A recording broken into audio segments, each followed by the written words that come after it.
Hey, what is up everybody? In this video we are gonna be looking at a hair transformation of a 26-year-old guy on Reddit who went from this to this in 2 years by using 1 milligram finasteride every other day, minoxidil 5% every day, and microneedling with a derma roller 0.5 millimeter once a week. Is it for real or was it a hair transplant? What do you think, guys? Comment below. I'm gonna be diving into that in this video, but before we start, as always, shout out to our sponsor GoFiber. These are hair building fibers you can use to mask any thinning or patchy areas on your scalp to make your hair look thicker and better. So make sure you check out the link in the video description below where you can visit GoFiber, get a free sample of your choice and try them out, see if you like them. Now, I'm sure many of you guys have been in that position when they were like, hey, should I start finasteride, should I not, is it worth it or not? I have already thinned out so much, will it even do something? This guy was probably thinking the same, huh? He's been losing hair since 2017, as he mentioned in the comments, and this is what happened after using finasteride for only a year and using it every other day. 1 milligram every other day. At least that's what he mentioned.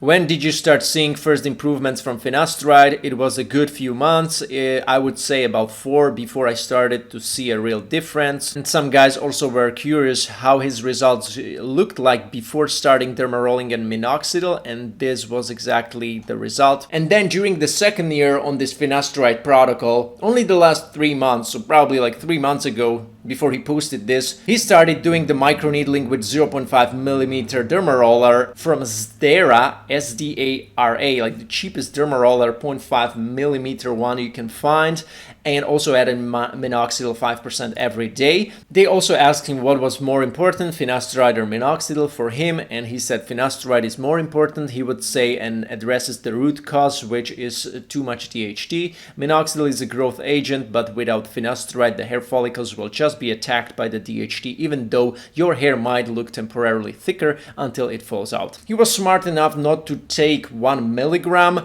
every day, and thus unnecessarily exposing himself to potential side effects. And I know that many people out there are like advising to take 1 milligram every day, even many doctors. I still am more conservative, and I started also with 0.5 milligram every day. He also mentioned that he's like less horny while on finasteride, like because they kind of asked him about finasteride and erectile dysfunction problems. And then also, is derma rolling really worth it? Any significant improvements or just a little? And he said it speeds up the working of minoxidil and even can promote some regrowth on its own, which is true. I haven't tried minoxidil without it, to be honest, but the studies seem to support the combination. But it's always good to start minoxidil right with the microneedling, just in case you are not a responder to minoxidil. It's good if you're already investing the months and daily minoxidil application. If you're investing and committing, it's good to already add microneedling because you have really nothing to lose by adding microneedling just once a week like this guy. That's it.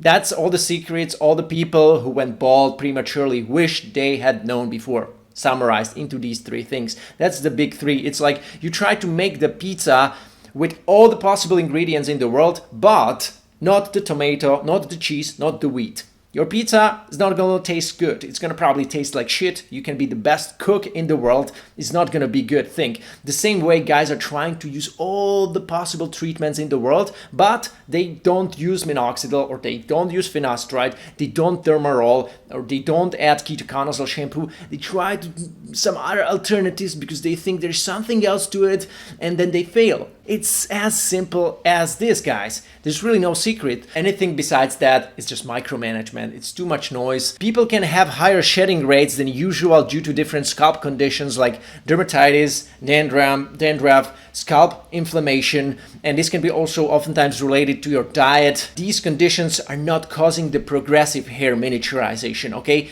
These conditions can contribute to maybe seasonal shedding until your scalp gets healthy and then you don't have any more additional shedding. However, androgenetic alopecia is a continuous and progressive miniaturization of the hair follicle. Once this progressive hair follicle miniaturization process kicks in, you already need to start being very proactive, and if you start too late, it's going to be very hard to reverse it. Do it soon enough so you still have enough hair to work with. If you are a diffuse thinner or if you still see some residues of hairs along the hairline, this is a still great point to be in. You are very likely to respond found very, very successful to this, okay? And I also like how he kind of chose like pretty harsh lighting for both before and after result. The one 2 years before and the one now. It's like the same place, the same lighting, so that's great. And also there is this picture on a daylight where we obviously see how much better his hair got. And this is probably like 70% thanks to finasteride and maybe 25% to 30% thanks to minoxidil and microneedling, because again, this was already possible with finasteride only, which is already a substantial improvement compared to before, okay? Now in the comments, he also answered several times the question whether it was a hair transplant or not. He said, no, I just took meds and derma, and he had to answer several times whether it was a hair transplant or not, because not just you but many guys on Reddit also thought, I also thought this was a hair transplant. No, had to get one yet, fortunately, but I'm glad that you think that these are surgical level results. I'm not convinced this is just meds, sorry. It's just meds. I don't think I'm even the best meds only transformation out there. More plates, more dates. YouTube channel has some amazing ones, and true, I have seen even better ones, but he's definitely the best 10%. I mean the top 10% I have seen. Now the reason why I don't think this was a hair transplant is simply if we look at his corners, how they looked like before. They were more bald, especially his left corner here was more bald than this hair close to the mid-frontal point, this existing hair, which is creating that kind of widow's peak appearance.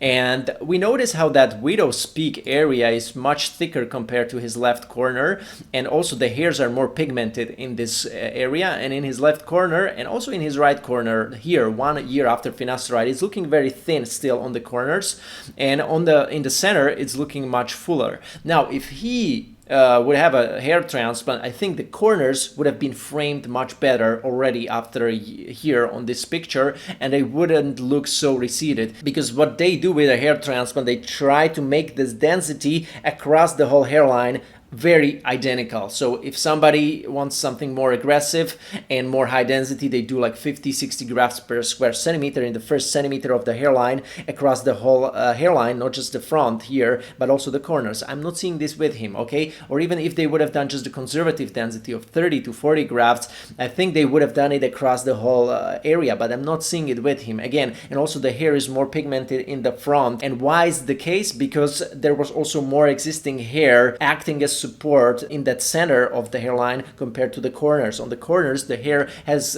gone way more miniaturized, or not way more, but considerably more miniaturized and less pigmented compared to the existing hair in the mid frontal point proximity. And that's the reason why it's also regrowing better and faster, and it's looking thicker compared to the hair on the corners. Not everybody's, genetically gifted to get these results, but I see a mistake of guys not seeing such a great result and they get demotivated. Instead of adding transplant and defining the hairline, filling it out, making it look full with a transplant, and still staying on the minoxidil, still staying on finasteride, they completely ditch it and they do something else, or they stop pursuing getting their hair back for good, and they just shave their head prematurely, or they just go bald and they still feel insecure about it. Like, that's not the best thing you want to do, right? So obviously this guy was more lucky than 90% of you guys will be, unfortunately, but hey, that's how it is. I am the same. I was not so lucky like this guy to respond to finasteride this way, but I responded fairly well, and I think so will many of you guys. If you took it every day, would the results have been much better? I don't think so, because based on studies, we know that DHT inhibition of every other day finasteride 1 milligram is almost, if not the same as everyday finasteride 1 milligram, okay? I mean, if you take a 1 milligram finasteride a week, then probably the results will not be as great, but if you take it every other day, the results will be close to the best you can get with finasteride, okay? So be mindful of that as well. Thank you so much for watching this video. If you want me to help you achieve hair greatness, a part of, being already on minoxidil, finasteride, microneedling. Obviously, I can advise you good alternatives. Obviously, I can share with you how to manage high libido while being on finasteride, as I've been already doing myself for the last 3 years. But also I can tell you things like how to get your hair transplant the right way, what clinics to avoid, what to focus on, how to get that ideal hairline with a nice definition which will make you younger, more attractive, more confident, all sorts of things like these, and how to do it right, because I know that most of you guys are not going to be able to achieve that. I'm aware of that. That's why I'm telling you there is an option for a hair transplant which will be able to give you something like that, and even much better, together with using the proven treatments. But how to do it right, that's also a question. Many guys underestimate how complex it actually is to find the right doctor, find the right clinic for your hair transplant, to get that hairline that you really want, that will look most natural, that will blend the ideal way with the existing hair, so nobody is going to detect it was a hair transplant. If you want that, sign up for a one-on-one call with me where I can help you out with that happily. And I'm going to be here soon again with another video. Take care.